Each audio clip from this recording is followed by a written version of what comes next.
there'd be a lot of things I'd much prefer spending on. Defence is one of them. I can list a number of things that I'd rather they didn't spend on. Let's talk about state politics. South Australia now, this is extraordinary. The Liberal Party, and I know you will have looked at this and thought, well, yeah, I could see that coming. They risk being wiped out completely. The latest news poll shows they could fail to hold a single seat in that election, which is not far away. Peter Malinauskas has had a thumping victory. And again, it's one nation. I mean, could we see the Liberal Party in my old state fall to maybe 1 or 2 or 3 seats? It's possible, isn't it? Well, it certainly is. And in 2011, 2011, 2012, the Labor Party came a cropper in the state of Queensland, when I was up against them. So they were down to 7. But it could happen here, and that primary vote, I think, of 14% is testament to, a lack of leadership from the Liberal Party and a lack of clear policy differentiation up against a sort of a right, well, as much as you can in the Labor Party, a right-wing Labor Premier who's playing it so damn well throughout the whole time that he's been in office. So, yeah, I think they've got in real strife. One of the interesting things will be to see if that One Nation vote is as high on election day, given the controversy about Senator Hanson's comments on Muslims in the last few days. I think that it will probably hold up, actually, at this stage.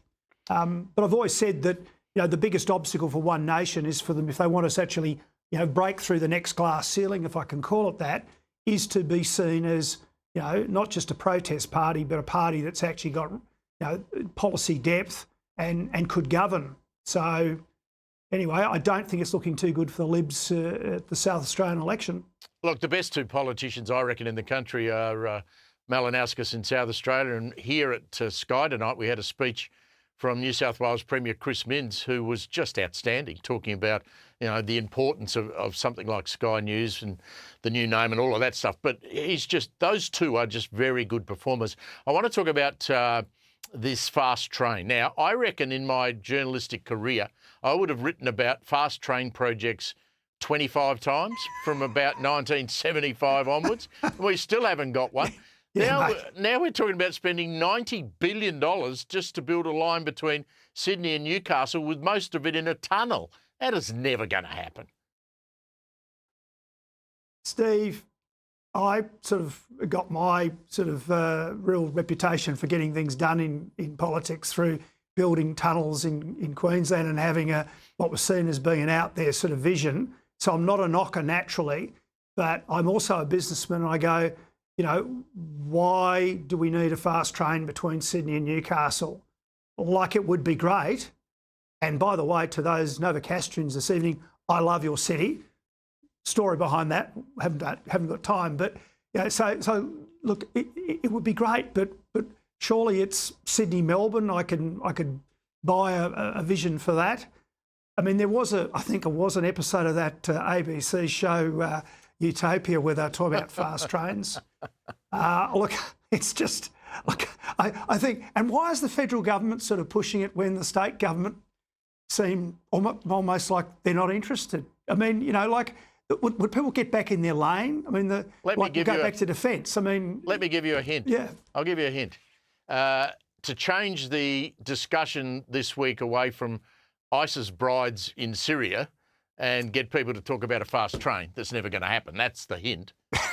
That could be it. That could be it, mate. I mean, seriously. I mean, I love fast trains. I've been to Japan more than a dozen times. I travel on them when I go to Europe. They are a brilliant piece of infrastructure and transport. But the federal government's broke. New South Wales Premier has already said he's not putting any money into it.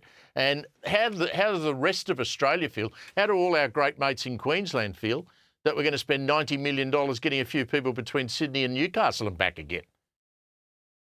Yeah, that's all part of my thinking, mate. I just think it's just not the right project in a list of national priorities, not by any stretch of the imagination. And think of all the coal-fired power stations, or indeed, nuclear power stations that the Labor Party say aren't economical and cost a whole lot of money. I mean, for $90 billion, I think we could we could sort of, if you believe the claptrap, you could, decarbonise the electricity system and have safe, reliable baseload power for Australians.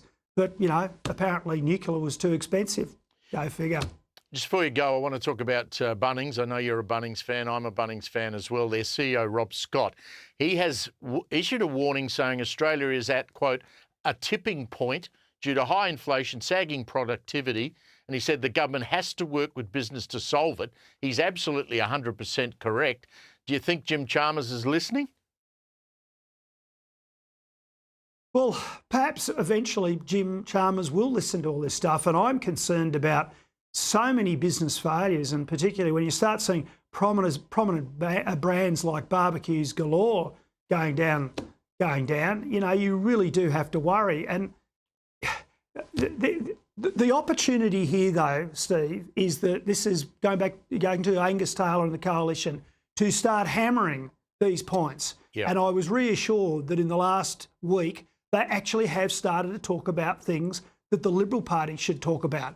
And my only extra bit of advice is keep doing it, but be absolutely unequivocal. If you're asked about immigration and you're saying it's too high, set the number. Stop mucking about. If you want to talk about small business and how to unleash it and let it go, give us the specifics. 100%. If you want to talk about tax, give us the specifics. If you don't want ISIS brides coming back in Australia, say it. I mean, Albanese got away this week with the most ridiculous nonsense, saying, you made your bed, you got to live and lie in it. This is the guy in 2022 who was supporting them coming home, and clearly the government is supporting them coming back. Oh, so of course they are. Be unequivocal, be straight down the line, and they will be rewarded, particularly in terms of talking about the impact on business and productivity.